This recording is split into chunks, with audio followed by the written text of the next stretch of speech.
శుక్లాంబరధరం విష్ణుం శశివర్ణం చతుర్భుజం ప్రసన్నవదనం ధ్యాయేత్ సర్వవిఘ్నోపశాంతయేత్.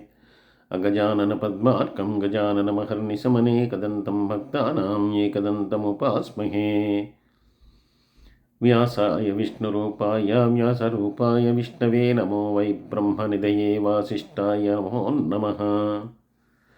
గురుర్బ్రహ్మ గురుర్విష్ణు గురుర్దేవో మహేశ్వరः గురుర్సాక్షాత్ పరం బ్రహ్మ తస్మై శ్రీ గురవే నమః. ఈ ప్రేరణకు కారణమైనటువంటి గురుదేవులు బ్రహ్మశ్రీ చాగంటి కోటేశ్వరరావు గారి పాదపద్మాలకు సుభక్తిపూర్వకంగా నమస్కరిస్తున్నాను.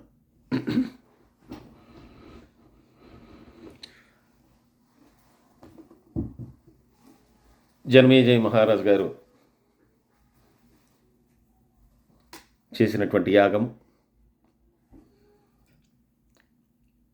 దానిలో సురమ అనేటటువంటి ఒక శునకము తన కుమారుడికి సారమేయుడికి జరిగినటువంటి అపకారాన్ని గురించి జనమేజయుడిని ప్రశ్నించటం, ఇవన్నీ కూడా తెలుసుకున్నాం. జనమేజయుడు పరీక్షిత్ మహారాజు గారి యొక్క కుమారుడు, అలాగే అభిమన్యుడి యొక్క మనవడు, ధర్మరాజు గారి యొక్క ముని మనవడు. అసలు ఈయన ఈ యాగాన్ని చేశారు. ఆ యాగంలో సురం వల్ల ఇటువంటి ఒక ఆ సురమ అనేటటువంటి శునకము పరీక్షిత్ మహారాజు గారిని జనమేజయుడిని ప్రశ్నించడం జరిగింది. అలాగే జనమేజయ మహారాజు సర్పయాగాన్ని కూడా చేశాడు. ఇది చాలా విఖ్యాతమైనటువంటిది, ఎవరూ చేయనటువంటి ఆ యాగాన్ని ఆయన చేశాడు. దానికి కారణం ఏంటి? అభిమన్యుడి కుమారుడైనటువంటి పరీక్షిత్ మహారాజు ధర్మరాజు గారి యొక్క పరిపాలన తర్వాత హస్తినాపుర సింహాసనాన్ని అధిష్ఠించి 67 సంవత్సరాలు నిరాఘాటంగా ఆయన పరిపాలన చేశాడు. ఇంకా కలి ప్రారంభం కావాల్సినటువంటి సమయం, దానితోటి ఈయన ఒకనాడు వేటకి వెళ్ళాడు. వేటకి వెళ్ళినటువంటి వాడు ఒక మృగం మీద తన యొక్క అస్త్రాన్ని సంధించాడు, బాణాన్ని వేశాడు. అయితే ఆ మృగము ఈయనకి దొరకలేదు. అది పరిగెత్తుకుంటూ అక్కడి నుంచి పారిపోయింది. దాంతో ఆ మృగాన్ని వెతుక్కుంటూ వెళ్ళినటువంటి ఈయన ఎక్కడ కూడా అది కనపడలేదు. ఆ మృగాన్ని వెతుక్కుంటూ వెళ్తూ ఉన్నాడు, ఎక్కడ కూడా మృగం కనపడలేదు. సైనికులందరూ ఒక పక్క అయిపోయారు, ఈయన ఒక్కడే వెళ్తున్నాడు. ఆ మృగం కోసం వెతుకులాటలో చాలా దూరం వచ్చేశాడు. దప్పిక కొని ఉన్నాడు, నీరు కూడా కావాల్సి వచ్చింది. ఆ సమయంలో సిమీకుడు అనేటటువంటి ఒక ముని ధ్యానమగ్నుడై కూర్చునున్నాడు. ఈయన అక్కడ ఆ ముని దగ్గరికి వెళ్ళాడు. ఒకటి, ఆ మృగము గురించి తను తెలుసుకోవాలి. ఎందుకంటే బాణపు దెబ్బ తిన్నటువంటి ఆ మృగం ఎటు వెళ్ళిందా, అది కనపడలేదు. రెండవది, తనకి దప్పిక కూడా అవుతోంది. అందుకని ఆయన్ని, ఆ మృగాన్ని ఏమైనా ఆయన చూశాడేమో. అలాగే జలము కావాలి, దీనికోసం కూడా ఆ మునిని ప్రశ్నిద్దామని చెప్పి చాలాసేపు ఆయన ఆ ముని ఎదుట నిలబడి ఉన్నాడు. కానీ ధ్యానమగ్నుడై ఉన్నటువంటి ఆ ముని కళ్ళు తెరవలేదు. ఈయన ప్రశ్నించటానికి వీలు కాలేదు. దానితో కొంత తడువు వేచి ఉన్నటువంటి ఈ పరీక్షిత్తు కొంత అసహనానికి లోనయ్యాడు. బాణపు దెబ్బతిన్నటువంటి మృగము దొరకలేదు, తాను డస్సిపోయి ఉన్నాడు. ఈ ముని కూడా ఎంతసేపటికి ధ్యానం నుంచి బయటికి రావట్లేదు, బహిర్గతుడు కావట్లేదు. సమాధానం చెప్పటానికి ఎవరూ లేరు. దాంతో ఏమి చేయాలా అనేటటువంటి ఆలోచనలో ఉన్నటువంటి ఈయనకి పక్కనే చచ్చి పడిపోయి ఉన్నటువంటి ఒక పాము ఒకటి కనిపించింది. ఈ పాముని ఆయన ఆ ముని మెడలో వేశాడు. అంటే ఏదో రకంగా ఆయన్ని బహిర్హితుడిని చేయాలని, అంటే ఆ ధ్యానము నుంచి బయటికి తెప్పించాలి అనేటటువంటిది ఈయన చేసినటువంటి ప్రయత్నం. సర్పము అనేటటువంటిది చాలా సాధారణంగా అది మీద పడంగానే ఒక రకమైనటువంటి జుగుప్స ఇదంతా కలిగి ఏదో తన దేహం మీద పడింది అనేటటువంటి దాంతో అయినా ఈ ముని ఆ ధ్యానం నుండి బహిర్గతుడవుతాడని చెప్పి ప్రయత్నం చేశాడు. కానీ ఆ ముని అలాగే ధ్యానంలో ఉండిపోయాడు. సరే, ఇంత మరికొంత తరువు అలా వేచి ఉన్నటువంటి ఈ పరీక్షిత్ మహారాజు గారు ఈయన ధ్యానంలో, ఆ శమీకుడి ధ్యానంలోనే ఉండటం వల్ల తిరిగి మళ్ళీ రాజ్యానికి వెళ్ళిపోయాడు. సమాధి స్థితిలో ఉన్నటువంటి ఈ శమీకుడు అలాగే ఉండిపోయాడు. మెడలో చచ్చిపోయినటువంటి పాము, దాంతో అలాగే ఉండిపోయాడు. కొంత తడవు తర్వాత అతని కుమారుడైనటువంటి శృంగి అనేటటువంటి వాడు వచ్చాడు. ఈ శృంగి కూడా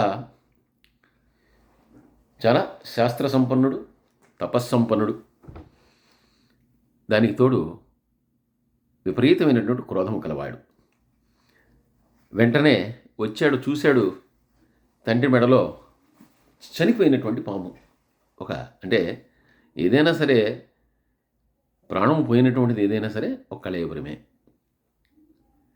దాంతో ఎవరు ఇటువంటి పని చేశారు అని వెంటనే తన యొక్క దివ్య దృష్టితో చూశాడు. చూసి తక్షకుడు ఈ పని చేసినటువంటి వాడుగా నిర్ధారణ చేసుకుని వెంటనే ఏ చచ్చిపోయినటువంటి పాముని తన తండ్రి యొక్క మెడలో వేశాడో అటువంటి ఆ వేసినటువంటి వాడు వారం రోజులలో, ఒక 7 రోజుల్లో అదే పాము కాటు వల్ల మరణిస్తాడు అని చెప్పి వెంటనే శపించాడు. శపించిన తర్వాత తండ్రి యొక్క మెడలో పడి ఉన్నటువంటి దాన్ని తొలగించాడు. అప్పుడు కొడుకు వచ్చిన తర్వాత ఈయన ధ్యానం నుండి బహిర్హితుడయ్యాడు. అయినటువంటి వాడు వెంటనే ఇప్పుడు కుమారుడు ఈ శృంగి జరిగిందంతా కూడా చెప్పాడు. ఎంత తప్పు చేశావురా, ఈ లోకాన్నంతా పరిపాలించేటటువంటి వాడు, అందులో ధర్మబద్ధంగా పరిపాలించేటటువంటి వాడు ధర్మరాజు గారి యొక్క మనవడు, అటువంటి వాణ్ణి సమీపించావా అంటే పోను పోను ఎన్నో అనర్థాలకి ఇది హేతు అవుతుంది అని చెప్పి సరే, నువ్వు శపించడం అయితే శపించావు, ఇది ఎలాగూ శాపం అనేటటువంటిది ఆయన అనుభవించి తీరవలసిందే. అయితే ఆయన శాప వృత్తాంతాన్నైనా కూడా, ఈ శపించినటువంటి విషయాన్నైనా కూడా రాజుగారికి తెలియచేయి అని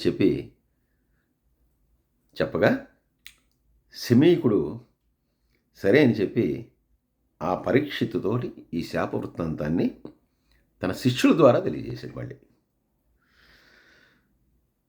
ఇది విన్నటువంటి పరీక్షిత్ మహారాజు గారు చాలా దుఃఖించాడు. అసలు ఎందుకు నేను ఇటువంటి పని చేయాల్సి వచ్చింది? మౌనంగా ధ్యానమగ్నుడై కూర్చున్నటువంటి ఆ ముని మెడలో నేను చచ్చిపోయి పడి ఉన్నటువంటి ఆ పాముని తీసుకెళ్ళి ఆయన మెడలో వేయటమేంటి? అటువంటి అసందర్భపు పనిని నేను చేయటం ఏంటి అని చెప్పి చాలాసేపు ఆలోచించాడు. కానీ జరగవలసినది జరిగి తీరవలసినదే, దాన్ని ఎవరు కూడా ఆపలేరు. కాబట్టి అలా చెయ్యాలి, చేశాడు. అందువలన ఇప్పుడు ఇటువంటి శాపాన్ని పొందాడు. పాము కాటి చేత మరణించేటటువంటి శాపాన్ని పొందాడు. అందుకని ఈ 7 రోజుల సమయం ఉంటే, ఈ 7 రోజుల సమయంలో ఆయన భాగవతాన్ని పూర్తిగా ఒక సప్తాహం పాటు ఆ వారం రోజులు కూడా ఎలాగో నేను మరణిస్తాను, చనిపోతాను. ఈ చనిపోయే 7 రోజులు కూడా మంచి పని చేస్తూ చనిపోదామని చెప్పి భాగవత సప్తాహాన్ని చేశాడు. భాగవతం అంతా కూడా ఆయన చక్కగా విన్నాడు. అప్పటి నుంచి భాగవతాన్ని ఒక 7 రోజుల్లో సప్తాహం చేస్తే వింటే చాలా మంచిది అని, అలాగే భాగవతాన్ని సప్తాహం చేయటం అనేటటువంటిది కూడా భాగవత పురాణాన్ని ప్రారంభమైంది. అలాగే ప్రాణాలు ఎలాగూ కోల్పోతాడు, కానీ తాను చేయవలసినటువంటి ప్రయత్నం చేయాలి. ఎంతో గొప్పదైనటువంటి భాగవత గ్రంథాన్ని వింటున్నాడు. అలాగే ఈ పాము కాటు వల్ల చనిపోతాను అనేటటువంటి శాపం ఉన్నటువంటి ఆయన దానికి విరుగుడు ఏమైనా ఉందా అని చెప్పి కూడా ఆలోచిస్తూ విషాన్ని విరిచేటటువంటి, అంటే ఏ విషం వల్ల తను చనిపోతాడో దాన్ని హరించేటటువంటి, దాన్ని నాశనం చేసేటటువంటి అనేకమైనటువంటి మంత్రాలతోటి పూజలు జరిపిస్తూ రాత్రింబవళ్ళు కూడా వైద్యులు మొదలైనటువంటి వారందరినీ కూడా తన దగ్గరలో పెట్టుకుని ఒక ఒంటి స్తంభపు మేడలో ఆయన ఉండటం మొదలుపెట్టాడు. ఈ వారం రోజులు కూడా భాగవత సప్తాహం, భాగవతాన్ని వినటం, నిరంతరం కూడా వైద్యులు, అలాగే ఈ విషానికి విరుగుడుగా ప్రయత్నించేటటువంటి అనేక మంత్రాలు తెలిసినటువంటి మంత్రగాళ్ళు, వీళ్ళందరూ కూడా ఆయనకి సహాయం చేస్తూ ఉండగా ఆయన ఆ ఒంటి స్తంభపు మేడలో ఉండిపోయాడు.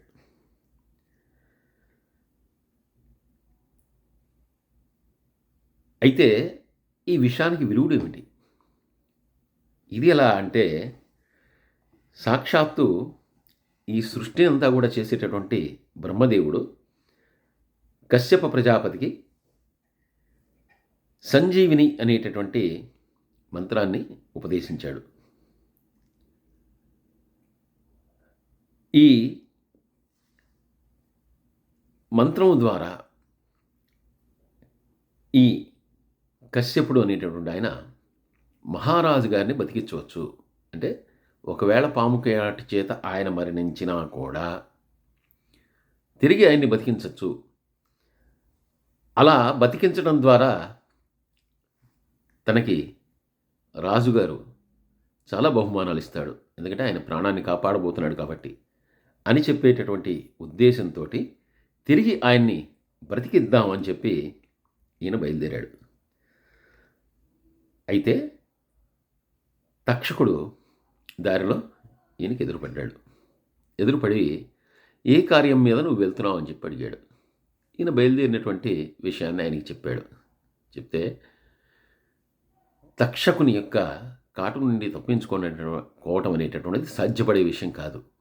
నువ్వు అనవసరంగా ఇటువంటి ప్రయత్నం ఒకటి చేస్తున్నావు. నీకు ఎంత మంత్రసిద్ధి ఉన్నా కూడా, ఎంత గొప్పవాడివైనా కూడా నా యొక్క కాటు నుంచి తప్పించుకోవటం అనేటటువంటి సాధారణమైనటువంటి విషయం కాదు. నేను కాటు వేస్తే గనక వాడు మరణించవలసిందే అని చెప్పాడు. ఈయనన్నాడు, పాము కాటు వల్ల మరణించినటువంటిది ఏదైనా సరే కూడా నేను మళ్ళీ పునర్జీవితం చేయగలను. అటువంటి మంత్రశక్తి నాకు ఉంది, అటువంటి వరం నాకు ఉంది. కాబట్టి నువ్వు నన్ను భయపెట్టవలసినటువంటి అవసరం లేదు. తప్పకుండా నేను తిరిగి ఆయన్ని బతికిస్తాను అని చెప్పి ఈయన అంత గొప్పగా, అంత రూఢిగా, అంత బలంగా చెప్పాడు. వెంటనే తక్షకుడు అన్నాడు, అయితే సరే, ఇప్పుడు నీ మంత్రబలానికి ఓ పరీక్ష అని చెప్పి పక్కనే ఒక పెద్ద మర్రి చెట్టు, ఊడలతో సహా విస్తరించి ఉన్నటువంటి ఒక మర్రి చెట్టు ఉంటే ఆ మర్రి చెట్టును కాటేశాడు. ఎప్పుడైతే అలా కాటేశాడో జీవం ఉన్నటువంటి ఆ మర్రి చెట్టు అంతా కూడా ఈ తక్షకుని యొక్క విష ప్రభావానికి మొత్తం కూడా మాడిపోతూ ఉంది. వెంటనే కశ్యపుడు తన యొక్క మంత్రబలంతో మళ్ళీ ఆ చెట్టుని, మర్రి చెట్టుని మళ్ళీ చక్కగా కళకళలాడేలాగా, జీవంతో ఉండేలాగా మళ్ళీ చేశాడు. దాంతో వీడు సాధారణమైనటువంటి వాడు, సామాన్యమైనటువంటి వాడు కాడు, చాలా గొప్ప శక్తి ఉన్నటువంటి వాడు. అయితే ఇప్పుడు ఆ శృంగి యొక్క శాపము వృధా కాకూడదు, తాను ఆ కశ్యపుడు ఆ పరీక్షిత్తును కూడా చంపేయాలి. అందుకని వెంటనే నువ్వు దేనికోసం ఆ తక్షకుడిని బతికించడానికి వెళ్తున్నావు అంటే దీని వెనక ఉన్నటువంటి ప్రబలమైనటువంటి కారణం ఏంటి? ఏదైనా ప్రత్యేకమైనటువంటి కారణం ఉందా? నీకు రాజుగారి మీద విపరీతమైనటువంటి మక్కువ ఉందా? ప్రేమ ఉందా? గౌరవం ఉందా? దేనికోసం వెళ్తున్నావు అన్నాడు. ఆయన అన్నాడు, నా దగ్గర ఉన్నటువంటిది మంత్రశక్తి. ఇప్పుడు ఆయనకు కావాల్సింది ఆయన ప్రాణాలు. కాబట్టి ఆయనకి నా మంత్రబలంతో ఆయన చనిపోకుండా చేసి, ఆయన ఇచ్చేటటువంటివి అనేకమైనటువంటి పారితోషికాలను తీసుకుని నేను ఆనందమయంగా జీవితం అంతా కూడా గడిపేస్తాను. నా మంత్రశక్తి ఈ రకంగా పనికొస్తుంది. లేదంటే నేను నేర్చుకున్నటువంటి ఈ మంత్రశక్తి నాకు ఈ రకంగా పనికొస్తుంది. దానివల్ల నాకు ఈ రకమైనటువంటి భాగ్యం చేకూరుతుంది. ఈ మంత్రశక్తితో జనమే ఈ పరీక్షిత్ మహారాజు గారినే నేను గనక మళ్ళీ బతికిస్తే, ఆయనకి విషప్రభావం లేకుండా చేస్తే, ఆయన ఇచ్చేటటువంటి అనేకమైనటువంటి కానుకలతోటి నేను హాయిగా జీవితం అంతా కూడా గడిపేయచ్చు. అందుకోసమే నేను వెళ్తున్నా అన్నాడు. తక్షకుడు అన్నాడు, అయితే నువ్వు పారితోషికం కోసం కదా వెళ్తోంది. ఆయన దగ్గర నుంచి ఏదైతే నువ్వు ఆశిస్తున్నావో దానికి 10ంతలుగా నేను ఇస్తాను అని చెప్పి అనేకమైనటువంటి మణులని వీటన్నిటినీ కూడా ఆయనకిచ్చాడు. అవన్నీ తీసుకుని ఆయన, నాకు కావాల్సింది ఇటువంటి సంపదే, ఇది రాజుగారి దగ్గర నుంచి వస్తే ఏమిటి, మరొకరి దగ్గర నుంచి వస్తే ఏమిటి అని చెప్పి ఈయన అవన్నీ తీసుకుని ఇంకా ఆ పరీక్షిత్ మహారాజు గారిని కలవకుండా మళ్ళీ వెళ్ళిపోయాడు. ఇప్పుడు తక్షకుడు తాను చేయదలుచుకున్నటువంటి పని నిరాఘాటంగా పూర్తి చేశాడు. రాజుగారిని 7వ రోజు పూర్తయిన తర్వాత కాటు వేశాడు. ఈ రకంగా తక్షకుడు మరణించాడు. పరీక్షిత్ మహారాజు గారు మరణించారు. పరీక్షిత్ మహారాజు గారు మరణించేటటువంటి సమయానికి ఆయన కుమారుడైనటువంటి జనమేజయుడు చాలా చిన్నవాడు. అయినా కూడా వేరే అగత్యం లేక ఈయన రాజ్యభారాన్ని స్వీకరించవలసి వచ్చింది. ఇలా స్వీకరించినటువంటి వాడు ఉదంకుడు అనేటటువంటి ఒక ముని వలన ఈయన తన తండ్రికి జరిగినటువంటి అంటే మరణానికి కారణం ఆ తక్షకుడు ఆయన్ని చంపివేయటం, ఆ చంపే ముందర ఆయన్ని కాపాడాలనే ప్రయత్నం చేసినటువంటి వాడిని కూడా ఏమార్చి అతనికి అనేకమైనటువంటి సంపదలు ధనరాశులు ఇచ్చి అతన్ని తింపి పంపేయటం, ఈ రకంగా పరీక్షిత్ మహారాజు గారు పాము కాటుతో చనిపోయారు అని చెప్పి తెలుసుకుని సర్పజాతి మీద ద్వేషాన్ని విపరీతంగా ఈ ఉదంకుడి ద్వారా పెంచుకున్నాడు. ఈ ఉదంకుడి ద్వారా పెంచుకోవడానికి క్లుప్తంగా సంక్షిప్తంగా చెప్పాలంటే, ఈ ఉదంకుడు అనేకమైనటువంటి శాస్త్రములన్నీ కూడా గురువుగారి దగ్గర అభ్యసించిన తర్వాత ఆయన గురువుగారికి నమస్కరించి, నా విద్యాబుద్ధులన్నీ కూడా పూర్తి అయినాయని చెప్పి నేను అనుకుంటున్నాను. నేను ఇంకా చేయవలసినది కానీ మీకు చేయదగింది కానీ ఏమైనా ఉంటే నాకు చెప్పండి అని చెప్పి అడిగినప్పుడు ఆయన, నువ్వు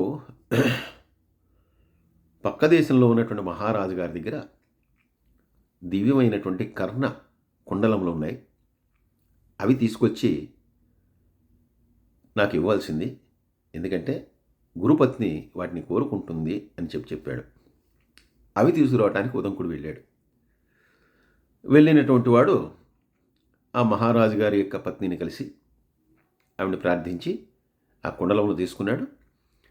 తీసుకుని వాటిని తిరిగి వచ్చేటటువంటి ఆ కుండలములని తిరిగి వెళ్తూ ఉన్నాడు. ఆవిడ చెప్పింది, మహారాణి గారు చెప్పింది, ఈ కుండలములని చాలా జాగ్రత్తగా నువ్వు పరిరక్షించుకో, తక్షకుడు వీటిని అపహరించడానికి చాలా ప్రయత్నాలు చేస్తున్నాడు. నేను చాలా జాగ్రత్తగా కాపాడుకుంటూ వచ్చాను కాబట్టి దీన్ని జాగ్రత్తగా తీసుకెళ్లవలసినటువంటి బాధ్యత నీది అని చెప్పింది. ఈయన సరే అన్నాడు. వెళ్తున్నాడు. సంధ్యా సమయం అయింది. బ్రాహ్మణుడు అనుష్ఠానం చేసుకోవాలి. ఈ కుండలములని ఒకచోట పెట్టి వెంటనే ఆయన తన అనుష్ఠాన కార్యక్రమానికి ఆ తటాకంలోకి, అక్కడ ఉన్నటువంటి కొలంలోకి దిగాడు.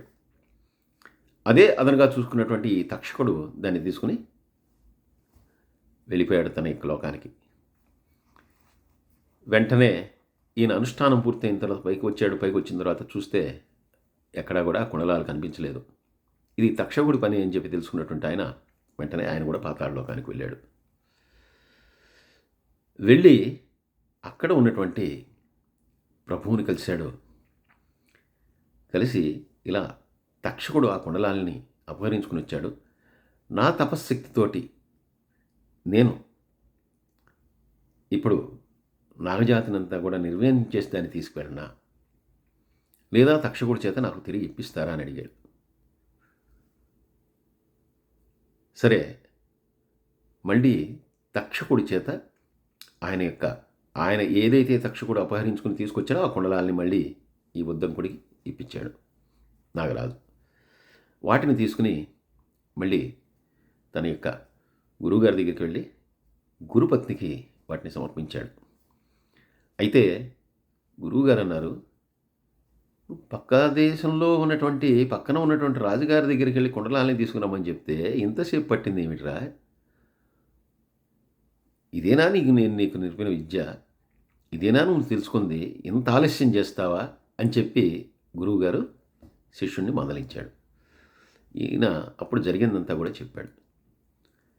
చెప్పిన తర్వాత సరే గురువుగారు, ఇంకా నువ్వు నేర్చుకోవాల్సినటువంటి విద్య కూడా ఏమీ లేదు, అంతా కూడా పూర్తయింది కాబట్టి నువ్వు బయలుదేరి నువ్వు ప్రస్థానం చేయవచ్చు, నువ్వు ఇంకా బయలుదేరి నువ్వు ఇంటికి వెళ్ళిపోవచ్చు అని చెప్పి ఆజ్ఞ ఇచ్చాడు.